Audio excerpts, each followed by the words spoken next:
সমিত সোম বাংলাদেশ জাতীয় ফুটবল দলের আরেক প্রবাসী তারকা ফুটবলার। কানাডার এডমন্টনে বাঙালি হিন্দু পরিবারে জন্মগ্রহণ করেন।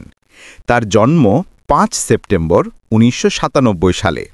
যিনি ক্যাভালরি এফসির একজন মিডফিল্ডার হিসেবে কানাডিয়ান প্রিমিয়ার লিগে খেলেছেন কানাডার বয়সভিত্তিক এবং জাতীয় দলের হয়েও।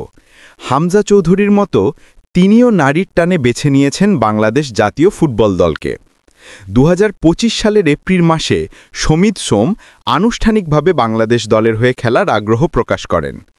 ৫ মে ২০২৫ তারিখে তিনি তার বাংলাদেশি পাসপোর্ট সংগ্রহ করেন এবং পরদিনই বাংলাদেশ দলের হয়ে প্রতিনিধিত্ব করার জন্য ফিফা থেকে অনুমোদন লাভ করেন। জুন ২০২৫-এ অনুষ্ঠেয় ম্যাচসমূহের জন্য ঘোষিত প্রাথমিক দলে তাকে অন্তর্ভুক্ত করা হয়।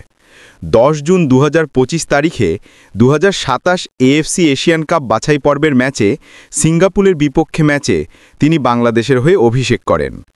ইতিমধ্যেই বাংলাদেশ দলের হয়ে খেলেছেন ৩টি আন্তর্জাতিক ম্যাচ, করেছেন একটি গোলও। মাঠে তার আগ্রাসন যে কোনো ফুটবল প্রেমীদের চোখের দৃষ্টি কাড়বে।